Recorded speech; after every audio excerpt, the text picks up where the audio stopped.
by Charlene Lang, 1993 I think it was, decided buy marbles. And the idea is, man collects takeaway menus like the story commences. There was this guy called Craig. Funny wee habit he had.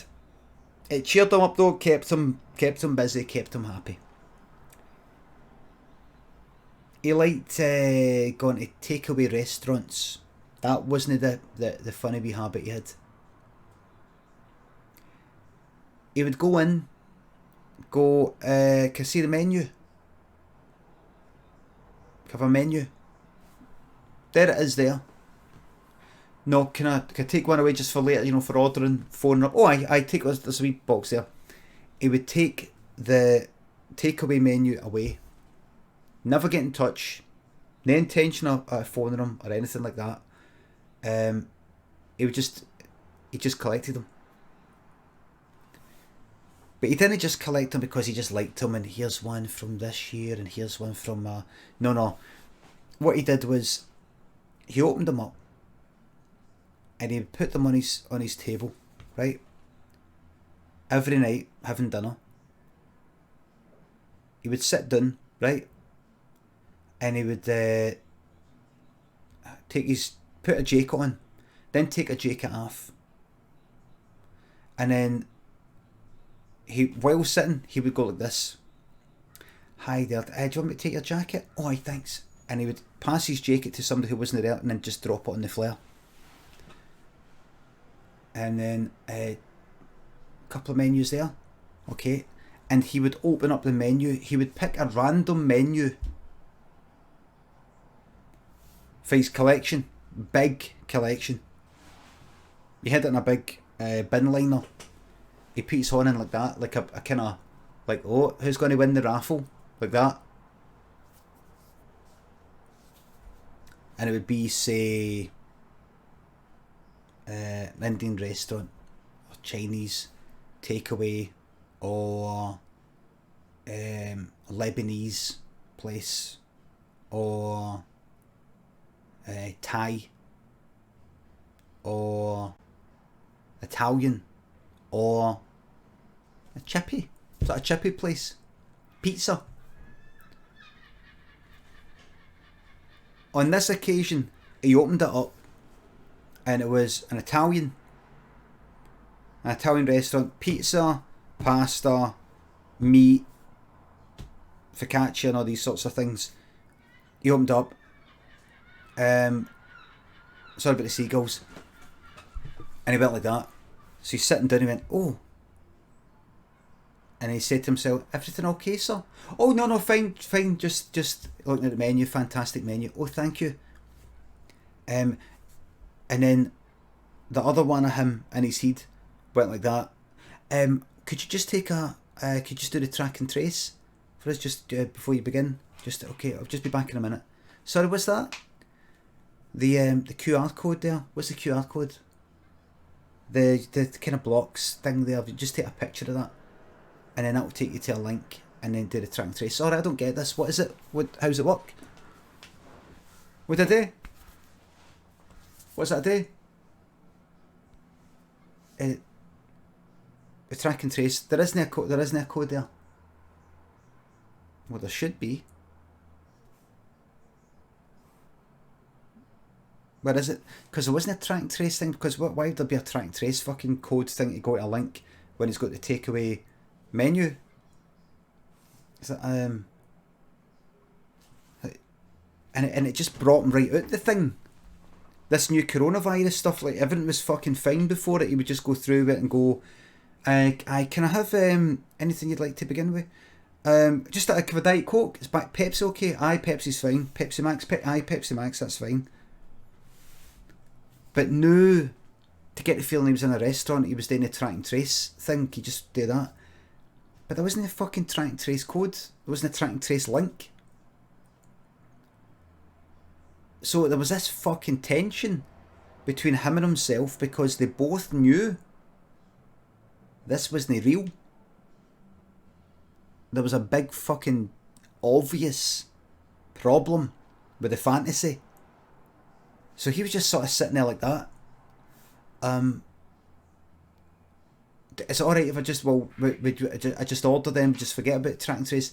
We can, it's a law, it's a government thing, we've got to do the thing, just in case someone here, happens to, get coronavirus, we need to inform everybody on the list that somebody at the restaurant was infected, and we need to do that.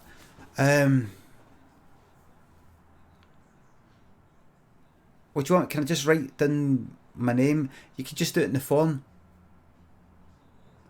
But there isn't a form here. That's when it got really embarrassing, because there wasn't a fucking form, because he was in his fucking house, he wasn't in a restaurant. He was like... So him and himself in his mind were like this.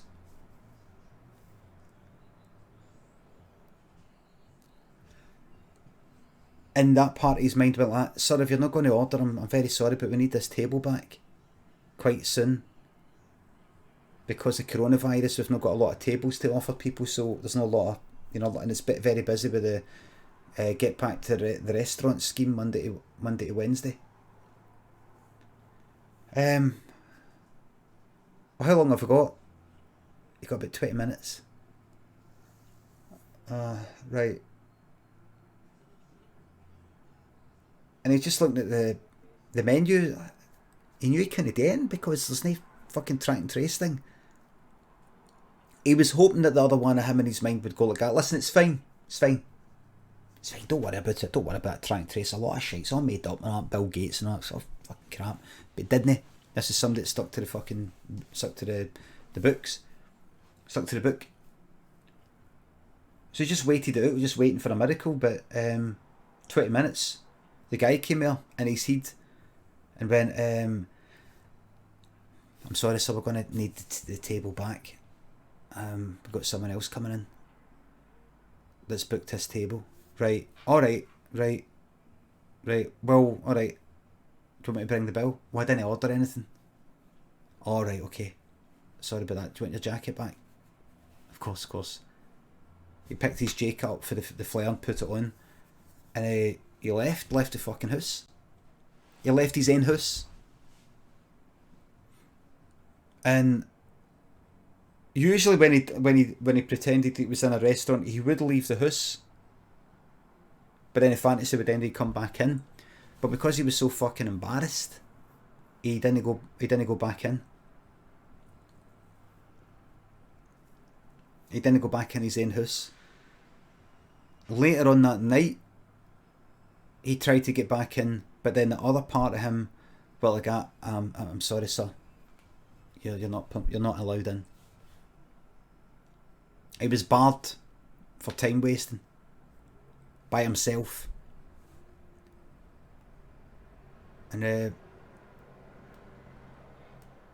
that was that. And he's just stalling about outside his house like that, looking in his window like that.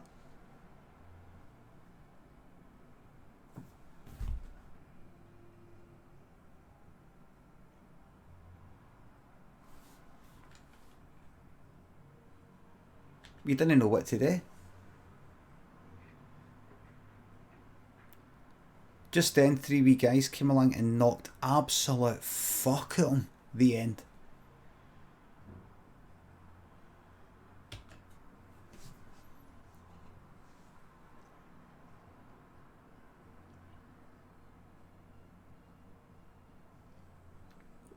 Thank you, everybody. Don't rage quit hello there. That escalated quickly. That's Glasgow for you. It can turn like that.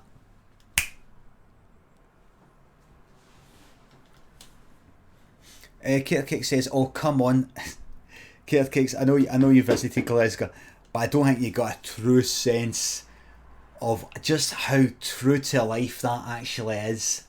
The real Glasgow. It can just." As we say, here's a wee phrase we've got here in Glasgow, a very Scottish phrase. Things can turn on a dime in a New York minute.